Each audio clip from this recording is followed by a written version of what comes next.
sing, there's many ways to sing and have many different kinds of songs. Sometimes we sing about things, we sing about love, we sing about life, about God. But then there's a kind of singing that's called devotional singing, that's found within the Christian tradition and the Hindu tradition and many traditions, where you sing to. You sing to the divine, to the saints. You sing to your own heart.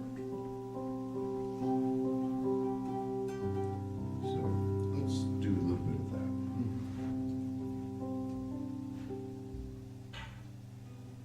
In this case, it's Jesu Christe. Would you say that with me? Jesu Christe. Adoro te. Adoro te. Jesus the Christ, we adore you. So it's speaking directly to the risen Jesus. It's a very dangerous thing to do.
Love of all loves, Jesu Christe.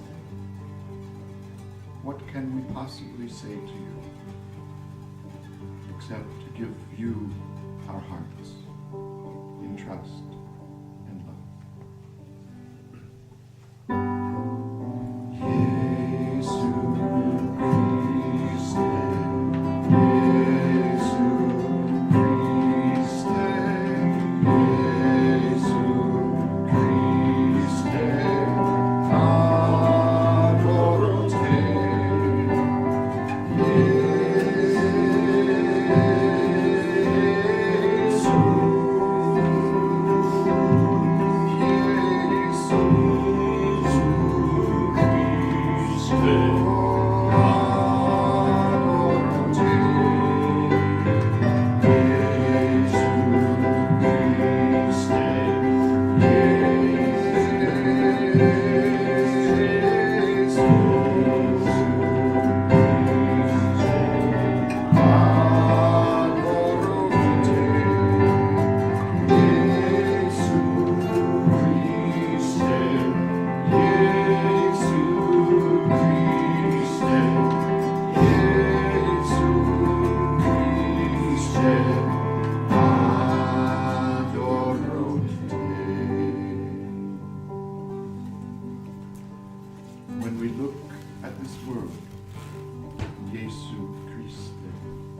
hearts break for so much suffering, so many people hungry and in need. Somehow, someway, help us to be your hands, your feet.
ago, I was living in Princeton, New Jersey,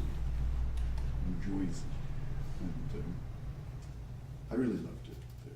Little college town, so to speak, and loved to walk the streets. I was working on music and learning what I could learn. And I remember walking into a little country church one day, a little Baptist church, and I just wanted to explore, and see what was going on in the countryside. And I walked in, and it so happened that particular Sunday, it was a congregation from Guatemala. And I'm not a tall person, but I felt tall walking into the congregation. And so I was immediately greeted by a woman who was about 4'5" maybe, and she came right up to me like she knew me. Like she knew me, and she embraced me, and with a big bear hug. I mean, big bear hug that lasted for, I don't know, at least a minute or two. Mm. I tried to get away and I couldn't get away. She got me. And then she started to speak in tongues. And this was, I'd heard speaking in tongues before. I was part of the charismatic movement before that. But this was different. And away she went, and I had no idea what she was saying. So when she released me, I sat down and thanked her very much for her greeting, and the service went on, and I didn't understand much of it. But afterward, I went up to the pastor, and I said, thank you for letting me be in this service. I heard the music, and I loved the music, and I could make out a few words. But I'm curious, did you hear what that woman was saying when she was giving me a hug? He said, oh yeah. I said, oh, could you tell me maybe what she was saying? And he said, she was praying for you.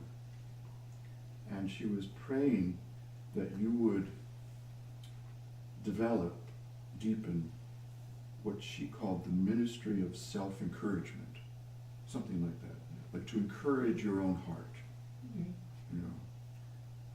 And he went on, he said, because you will be alone in your life. And I thought, is that good news? Or but it was very clear what he said and what he understood her to say. It was, in his tradition, a prophetic word. And so I just went with that. But what it did for me was very positive. It reminded me throughout the rest of my life, that was a long time ago, that whatever I do, I need to learn more and more how to encourage my own heart, and not rely on other people to do it. As lovely as others' encouragement is, what really matters is my own encouragement within my own heart. So I want to ask you a question tonight, but before I do, I just want to circle back to the other question that we really didn't finish. We won't finish it tonight. We'll never finish it. But the question has to do with something like this, the previous question. What would it look like for you to follow the calling, the deep calling of your heart? What would it look like for you to follow the deep calling of your heart? Put in other words, because it's very important to put things in other words. Some words don't speak to everybody. So you want to put it in other words.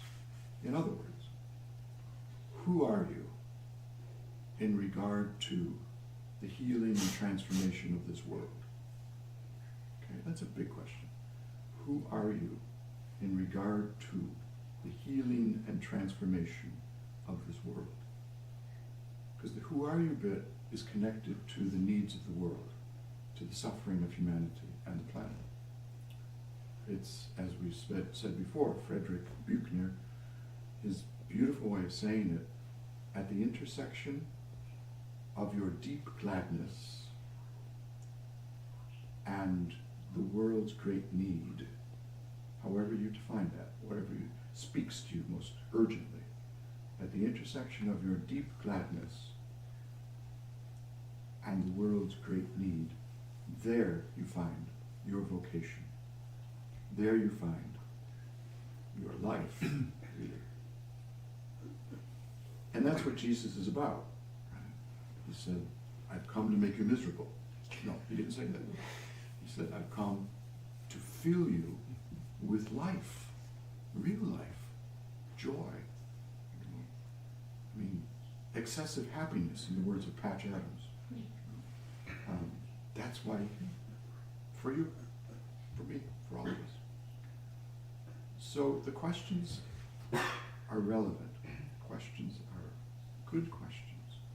And maybe we'll take, tonight and tomorrow night just to reflect on them.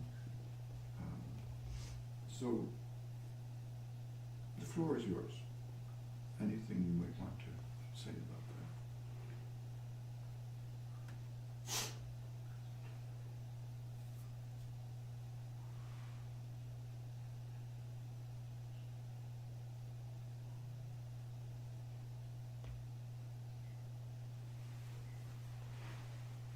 Oh, one other thought.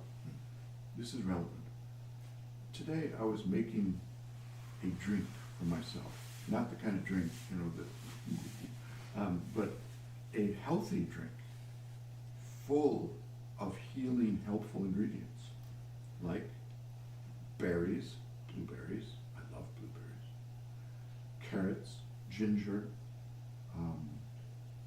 honey, cinnamon, apples, and something else I can't remember. But it was so good. I drank it and actually felt better, like I had more energy. And I thought about that in terms of these questions, and I thought, what are the ingredients of your life that bring you healing and wholeness? How do you nurture yourself in this way of being, if that makes any sense? And all those lovely ingredients reminded me that we do nourish ourselves, we encourage our own hearts. Yeah?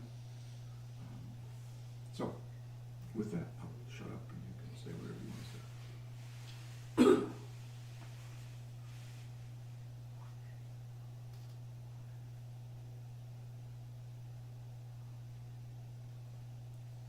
For me, it remains the mindfulness. I'm never sure of the exact expression of it. To promote awareness, self-awareness, and growth in people. In the bigger picture, to promote the progressive movement, which is a collective awareness, I believe. And my self-nourishment for doing that is living here and just the prayer time and contemplation, and look right now reading what am I reading? The Fathers of the Desert and how they live for their development. I mean, they both work together as my self-nourishment and my passion to want to share what I have found out about mindfulness practice. So, yeah, that.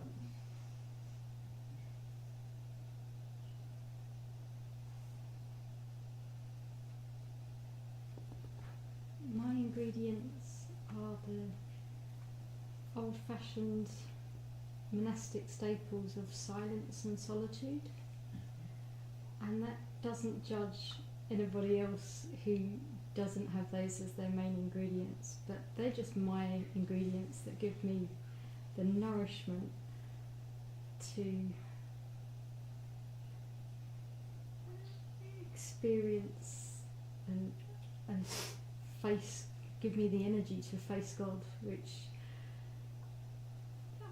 needs all the sustenance and grace to be able to do that. And there's a real rawness of life in the desert of silence and solitude, and it actually sustains itself. And I don't know how. It's the miracle of the desert. Mm. May I ask you a question about that?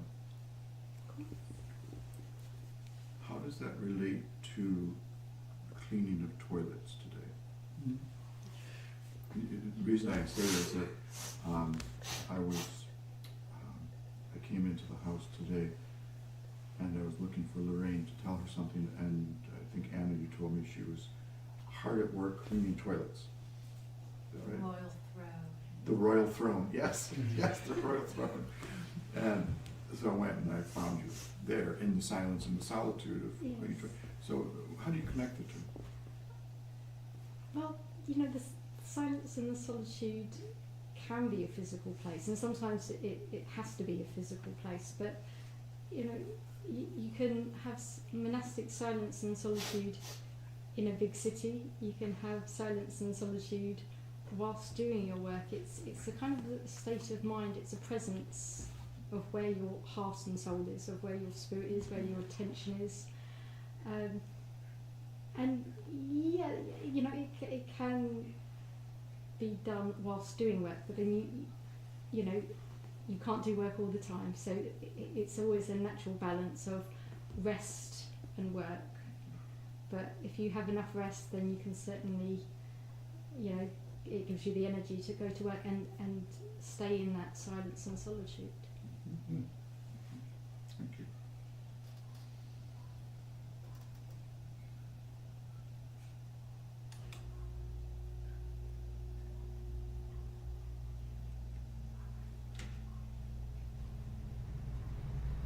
It's not directly answering your question, but veering off of the discussion about the toilets. I haven't done it here, but I too like to clean the toilets during these workaway opportunities. And for me, I equate it with Jesus washing the feet. On the scariest night of his life, right? He took the time, the care, and the love to wash everybody else's feet. And he could have been very much more distracted. There's the famous Zen teaching of you can wash the dishes to wash the dishes, or you can wash the dishes. So the challenge, I think, when you're in the toilet bowl is to clean the toilet.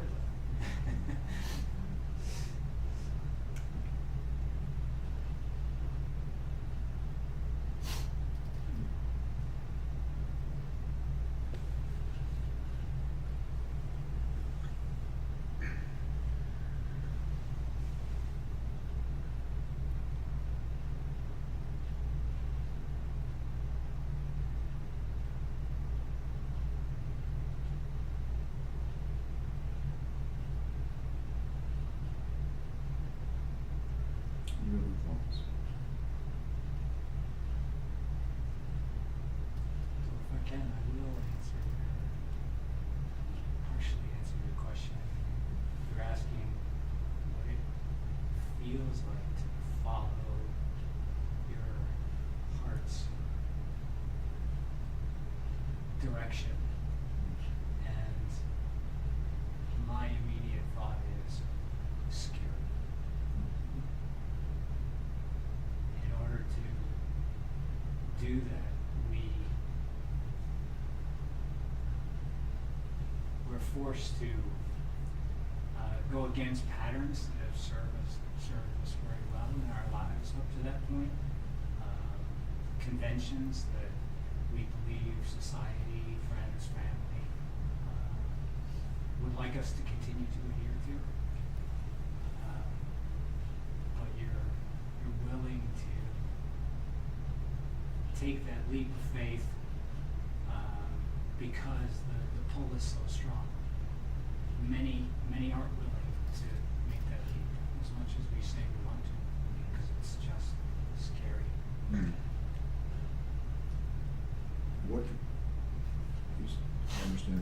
say a little bit, we're leaping from something. What are we leaping to? That is always the question, right? Sometimes you don't know. You think you know until you get Why there. would we even leap at all? Right. We're falling into something that we hope will be more satisfying or fulfilling than the state that we're in now.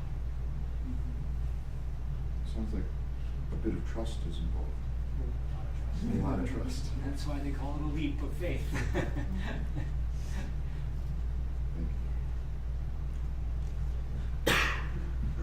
you.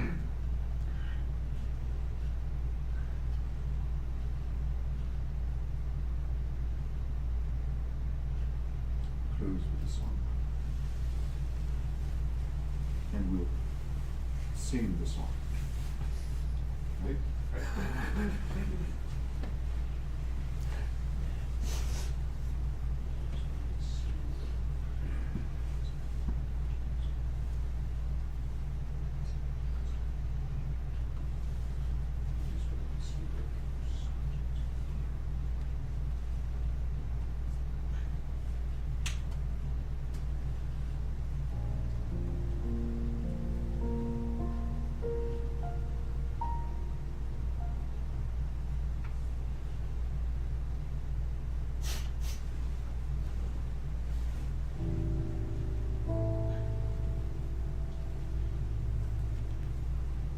In the Hebrew Bible, there's a little song. It's kind of a leap of faith and love. And it's in 3/4, so it's kind of a dance as well. And the words are, in the refrain, "Arise, my love, my dove, my beautiful one, arise and come with me." Would you say after me, please? Arise, my love, Arise, my love, my dove, my dove, my beautiful one, my beautiful one, arise and come with me. arise and come with me.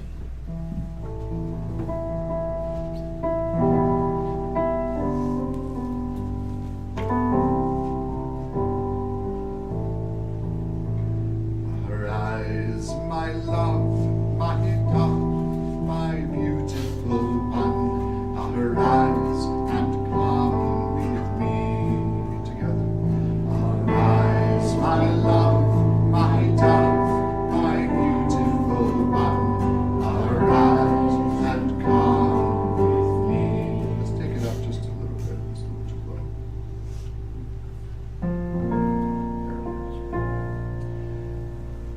Arise, my love, my dove, my beautiful one, arise and come with me together.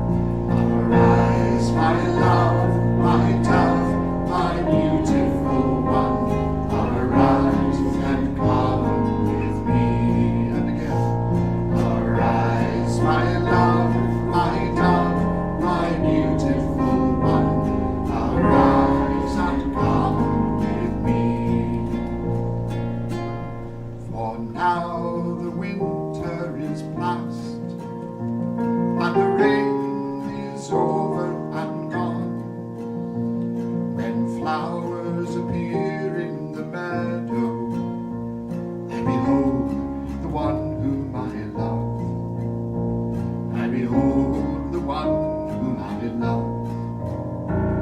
Arise, my love, my dove, my beautiful one, arise and come with me.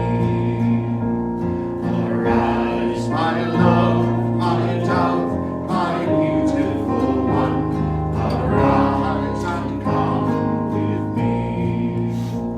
More lovely than the moon, more radiant than the sun, and fairer than the rose, is the love of the one whom I love, is the love of the one